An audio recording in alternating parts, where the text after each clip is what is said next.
So this is Dr. Kwame Nkrumah, and we are going to walk you through Obed Asamoah's account of why the 1966 24th February coup occurred. Pay attention carefully. It's a bit of history, those of you who like it. Osajefo is here. May he rest in peace. Okay, the story begins this way.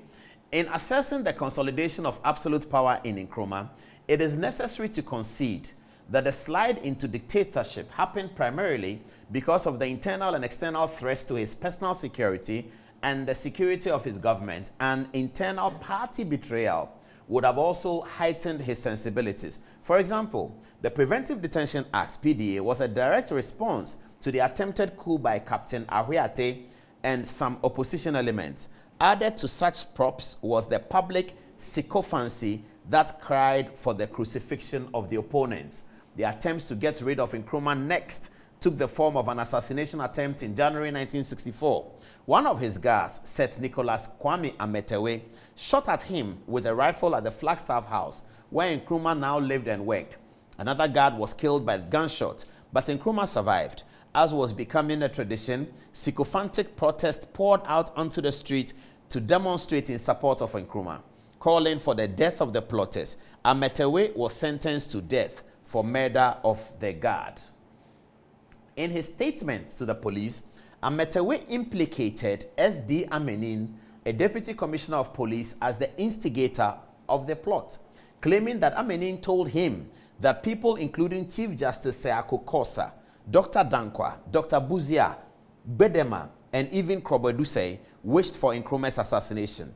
That probably accounts for the detention of Majite, the commissioner of police, and his deputies, Amenin and M.K. Awuku, as well as Dr. Danquah. Now, this is very interesting, you know. So the story is being told about. Obed Asamoah is walking us in the story in his book.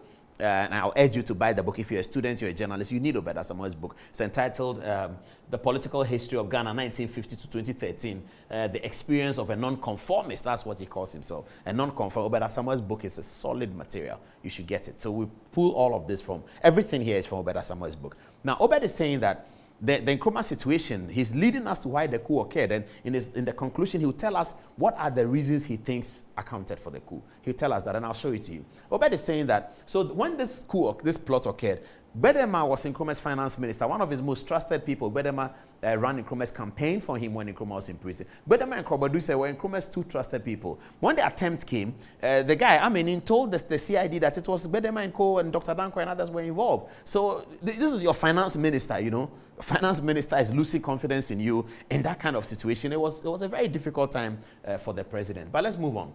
Okay, so this is Kojo Botsio, who was thought to be part of the plot as well. This is Komolak Bedema, the famous Ghana's first finance minister, to whom many of the early development is attributed, the 7-year development plan and others. He was also thought by Nkrumah to be an opponent. So he had to run away from Ghana, and therefore he lost his seat in parliament, and he ran away, Komolak Bedema. He later came to contest elections in 1969 under the Lao.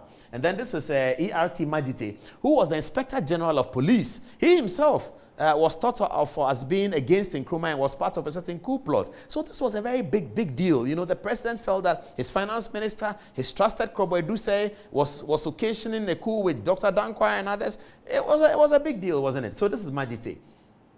Okay, let's move on with the narrative. Other officers were also sacked. Assistant Commissioner of Police J.W.K. Harley was appointed acting commissioner, and Superintendents B.A. Yakubu and A.K. Baini were appointed acting deputy commissioners. The substantive appointments were confirmed in March 1965, at the same time as A.K. Deku was also appointed a deputy commissioner. The detention was at the end of Dr. Danquah's life. The detention was the end of Dr. Danquah's life as a free man. He died in jail of a heart attack about a year later on 4th February 1965. So the detention that took Bedema and others out, Danquah was detained, and Danquah died, unfortunately, in February 1965 as a result of this detention over the rumor that he had been involved with a plot to overthrow the Osajefo. Okay, let's move on. There were a lot of defections also in the opposition party. So one of Nkrumah's strategies, that he didn't hold further parliamentary elections. He amended the constitution the way he wanted. We'll show you some major amendments that occurred in 1964. But the opposition people now were so afraid that what they did was that they just crossed carpet. Obed Asamoah has a very interesting way of telling that story. So you were opposition to Dr. Nkrumah, you were UP. Your safest bet was to say that I don't want to be UP again, I want to be CPP. Let's see those who did that. It goes on. The Tolona defected in December of the same year. And so did J.A. Brimer, the deputy chairman of the UP, in July 1959. Brimer's defection followed disagreement in the UP over the party's decision to boycott proceedings of the National Assembly following Amponsa and Apalu's detention. So Amponsa and Apalu, later on to become Chief Justice, and R. Amponsa, a famous politician, had been detained. And Buzia, who was the leader of the opposition, said, because these two have been detained, let's not participate in the National Assembly. Brimer said no, Tolona said no, so they defected to the CPP. Very interesting story. More interesting names coming up. Buzia had announced that the boycott will last until the detainees were brought to trial. But Brimer and some others felt that it was prudent to continue to participate in parliamentary proceedings. Brimer was then expelled from the party, paving the way for him to cross carpet. The UP boycott was suspended in 1959, just before Buzia took to his heels. The deluge was on. Crossing the carpet added to the UP's hemorrhaging and contributed to the CPP's growth in strength. In May 1958, Mumuni Bawumia, that's Dr. Bawumia's father, and Tampuri, members of the National Assembly from the Mampusi traditional area, resigned from the UP in keeping with the wishes of the paramount chief, the Nairi, who supported the CPP. Very interesting analysis. The Nairi from the Mampusi area supported the CPP. He therefore asked Mumuni Bawumia and Tampuli that, look, you guys should leave because I'm supporting the CPP. And they obliged, they left. Okay. Interesting times have happened in Ghana, isn't it? Detentions made several UP seats vacant. But in 1960, the UP refrained from participating in by-elections in the Volta and Accra regions. They had also boycotted district council elections in 1959. So it was a major issue, you know. So the build-up from the late 50s, Ghana didn't start on a good note at all. After 1957, everything went haywire in terms of our politics, our unity, our conversations. Everything was terrible. The Osajefo felt that the people wanted to overthrow him and kill him, so he was high-handed. He went against them. All of it was bad, wasn't it? Okay, let's move on. The consolidation of CPP power was effected in other ways too. It ensured that the regional commissioners were political appointees, and it politicized judicial appointments through a constitutional amendment that abolished the Judicial Service Commission, leaving the power to appoint judges to the Governor General with the advice of the Prime Minister in consultation with the Chief Justice. However, the bill did not require the Prime Minister to consult the Chief Justice in making appointments to the Court of Appeal. It is this political opportunism which informed the provision in the constitutions that followed, especially the one in force since the Second Republic, which requires a by-election when a member of parliament decides to join a different political party from the one on whose ticket he won the seat. That's an interesting bit of history. You know that the law in Ghana right now is that if you are an NDC member or you are an MPP member and you cross carpet to join the NDC, your seat becomes vacant. A by-election is occasioned. Now, this was brought in to cure the defect of what happened in the Nkrumah era, where once you won the seat, you cross carpet, you are still a member of parliament. Obed Asamoah is educating us that this is the reason why we have this provision, because of our history. And I always go back to those who said we shouldn't teach history in schools and expunge history from the curricula. Those people are bad people. We want history back. We want to learn our history. So remember those who had light off and come and tell us that the economy is bad today. We want to remember that history. That's why they took history from the curriculum. Can you imagine? Okay. On another front, I must note that Nkrumah's strategy of imposing gender balance by giving women 10 seats in the National Assembly, one from each region, chosen by MPs from that region. The Governor General officially announced his plan in 1959, and the women took their seats in May 1960. That's a very, very laudable. For that, we continue to applaud Nkrumah for. He was a gender champion right from the 1950s. He said that let's have 10 women in parliament because after the election, he noticed that there were no women in parliament. That was very good, wasn't it? Part of the history that Obed Asamoah is telling us.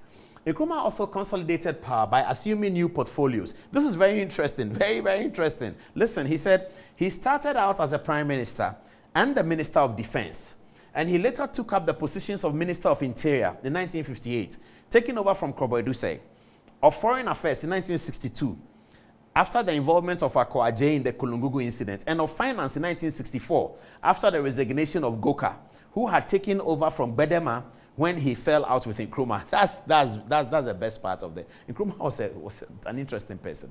So by 1964, Nkrumah was president. He was interior minister. He was foreign minister. He was also defense minister. And he was finance minister. Can you imagine that? So he started taking the portfolios in the 1950s. He just took them like that. Once you go, he fights with you, he sacks you. So Akua was foreign minister.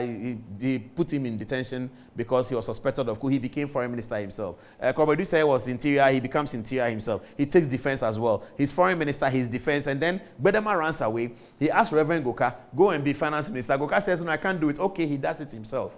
So by 1964, Nkrumah was not just president, but he held at least 10 or 5 portfolios in the top cabinet position. So when he sat down in the cabinet, he was president. He was minister of interior, minister of finance, minister of foreign affairs. That's quite interesting, isn't it? Okay, let's build up the story. Nkrumah also took on the position of the general secretary of the party and became the supreme commander of the Ghana Armed Forces in 1961. The chiefs of the armed forces were obliged to pledge allegiance to him on his birthday each year. And an office was opened for him at the military division of the Ministry of Defense. Remember that Obed Asamoah is walking us to the events that occasioned, as far as he's concerned, the events that occasioned the coup of 24th February 1966. And these are the points that Obed is making, that these are the things that occasioned the coup. So we already know that Nkrumah had 5 portfolios because of disagreements with ministers that he had sacked. He had detained people, sacked the IGP.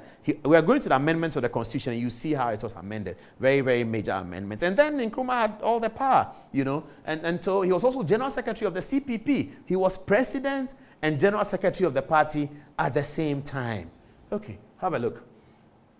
Under the Republican Constitutional Amendment of 1964, the president was empowered to remove a judge of the Supreme Court. Listen, the president was empowered to remove a judge of the Supreme Court or High Court for any reasons which appeared to him to be sufficient.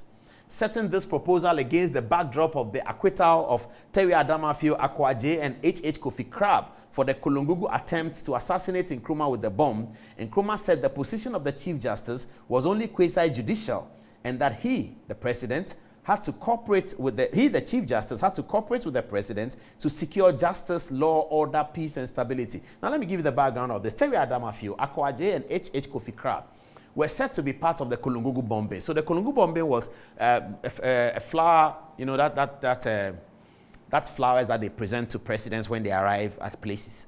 A young lady had the flower and presented it to the president, and it exploded. It turned out that some bad people had planted bomb, so the flower was a bomb. So if Salifu Dagati did not put himself in the way, there's a guy called Salifu Dagati. He was one of Nkrumah's bodyguards. His family continued to live in Kanda, and Salifu Dagati is a great man who deserves honor from Ghana. So he was with the president. He was the president's bodyguard.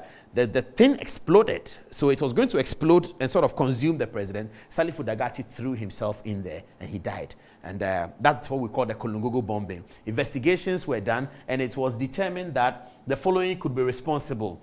Terry Adom-Otchere, Akua, who was the Minister for Foreign Affairs, and H.H. Kofi Crab, and they were brought to a trial. Let's see what happened under the trial. Okay. Nkrumah also said that in the light of the possibility of unrest, disturbances, or even violence as a result of the treason trial, the government was interested in the trial. He sacked the Chief Justice Akukosa for not apprising him in advance of the decision to acquit the 3 appointed. Okay, so let me tell you about that. So the 3 went on a treason trial, and they were all acquitted by the court. The court had 3 judges sitting. They acquitted the 3. Nkrumah was angry that why did Chief Justice Akukosa not tell him before the announcement of the verdict that we are going to acquit them, and that because of that he fired Chief Justice Akukosa because the Constitution gave him the power to do so. Let's continue reading. All of this happened in Ghana. The new Chief Justice sat with a 12-man jury that naturally delivered a guilty verdict to the same 3 people in 1965 and sentenced the 3 conspirators to death. However, Nkrumah commuted the death sentence to 20 years imprisonment in an address to Parliament on 26th of March 1965. Okay, the court, which had first tried Terry Adom-Otchere and 2 others, had been constituted under a Criminal Procedure Amendment Act passed in 1961 to set up a special court for 3 judges assigned by the Chief Justice to try the offenses against the state. The law stipulated that the special court's decision were to be final and that the magistrate could bring charges directly without a preliminary hearing. The law also allowed the Attorney General, on the direction of the Prime Minister, to institute criminal prosecution of the offenses against the state. Chief Justice Kosa, Van Leer, and Akufo-Addo constituted the court for the first trial of the conspirators. Thereafter, Kosa's sacking was followed by the public outcry for the other judges' heads. Attorney General Carl Swansea declared the judgment a mockery of justice, while the cabinet went into session twice. Interesting, dramatic story of the day. I don't know how GBC reporters felt when they were covering this story in 1965. So Van Leer, Kosa, and Akufo-Addo were dismissed by Nkrumah for acquitting the people who were on trial for treason for participating in the Kulungugu bombing. Okay, so here is Justice Edward Akufo-Addo. Of course, we know who he is. He was one of those dismissed by Nkrumah for acquitting Terry Adamafiu and others. This is Justice Kosa, whom we know, the same man that led Nkrumah in the oath. This is Kosa, who led Nkrumah to take the oath of presidency in 1960. Nkrumah fired him because he said that Kosa should have told him that he was going to acquit the three. He didn't tell him, and he made a public announcement that the people had been acquitted. He fired him. He organized a new Chief Justice to do the trial, and they were convicted to die, and Nkrumah commuted it to a life sentence. We didn't find the photograph of Justice William Bedford Van Leer. We'll look for it and give it to you. If this family have it, they should send it to us, because Van Leer is one of the colossal judges that we like talking about. Okay, not comfortable with the court's decision being final, the government changed the law by passing another criminal code bill under a certificate of urgency to empower the president, in the interest of the state security, to declare a special court decision to be of no effect, which he did in December 1963, opening the way for the retrial. Can you imagine that? So Parliament passed a law to say that the president can, in the interest of state security, declare a special court decision to be of no effect. Then why did they do the court decision? So the special court is there, they have the decision, and a law was passed so that the president can declare it of no effect. Okay, let's move on. The precedent for executive reversal of court decisions had been set in 1958 when the National Assembly was made to pass a law to exonerate Krobo-Edusei, the Minister for Interior, and R.T. Majite, the Commissioner of Police, of contempt of court convictions arising out of the deportation case. It is also to note here that a law laying down new definitions of treason had been passed in the latter part of 1959. The legislative body, known in colonial times as the Legislative Assembly, and assuming the name of the National Assembly on independence, became Parliament at the Declaration of the Republic in 1960, and it has been known by this name ever since. The crowning effort in consolidating power in the CPP and Nkrumah was the creation of a one-party state with the CPP as the sole party and the adoption of the CPP flag as the national flag. Now, this is some history that a lot of our young people don't know. Ghana's flag, which was hoisted in 1957, designed by Theodosia Okun and hoisted in 1957, has not always been Ghana's flag. In the course of history during the Nkrumah presidency, a law was passed to change the flag of Ghana to be the same as the CPP flag. That's a fact of history. It's a truth. It's history. It can never go away. It's there. That's what happened. And those who want to take history from our curricula are evil. We have to bring the history back. Let's read it. A constitutional referendum was held in Ghana on 31st January 1964. The proposed amendments to the constitution will turn the country into a one-party state and increase the powers of the president Nkrumah and make him president for life, with results showing an implausible 99.91% of votes supported the amendment, while voter turnout was reported to be 96.5%. Wow. Congratulations to Obed Asamoah for producing this history. It's amazing. It's just totally amazing. The referendum that did the constitutional amendment, according to Obed, said 99.9% had voted for the amendment. When they came to talk about the voter turnout, they said it was 95%. This was in 1964. Obed is leading us to the reasons why he believes the Nkrumah coup occurred. And these are the things he's writing. Obed is a member of the NDC, he's therefore a left-wing thinking person. We know that already. So yeah, just know that. Obed Asamoah, the former Attorney General. Okay, let's move on. Pursuant to this authority, Kwame Nkrumah, through a directive, ordered the flag of Ghana to be changed to that of the CPP. The tricolor band of red, gold, green with a black star in the middle was replaced with the CPP party colors of red, white, and green with a black star in the middle. Viewers, that is the history of our country. It's Ghana month. This is what happened. A law was passed to change the flag of Ghana to make it look like the flag of the CPP. You are doubting? I'm going to get you the amendment. It's here. Kweku got it for us. Kweku, thank you for that. So this is, you can see this is the raw production of the amendment. It's on the left side of your screen. The one that we have the red in there. That's the amendment. Now let's read it. For the avoidance of doubt, the amendment is produced here. Article 7 of the Constitution is hereby amended by the substitution, therefore, thereof, of the following new article. 7 will now read, the flag of Ghana shall consist of 3 equal horizontal strips, the upper strip being red, the middle strip white, and the lower strip green, with a black star in the center of the white strip. That's the history.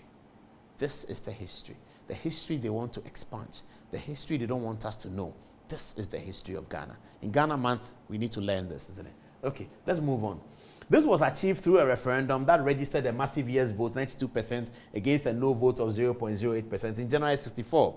And Parliament passed the Constitutional Amendment Bill to approve the process. Nkrumah, a prorogue Parliament, and the party Central Committee chose members of Parliament without regard to residence or place of origin, and they were declared elected unopposed in May 1965. The new Parliament unanimously approved the Central Committee's nomination of Nkrumah as president. Nkrumah's end came on 24th February 1966, when he was overthrown by a coup d'etat while on his way to Hanoi on a peace mission on behalf of the Commonwealth to end the Vietnam War. His overthrow was reputed to have been aided by the U.S. Central Intelligence Agency. Okay, so one more slide to the end of the story. So this is the end of the story, but Asamoah walks us through what he believes happened up to the time he says Nkrumah was overthrown. Why does Obed Asamoah think the coup occurred? This is it. Okay, here it is. But except in terms of Nkrumah's own propensities, it is difficult to explain, for example, A. That's the first reason why the coup occurred, according to Obed, and we agree with him. A.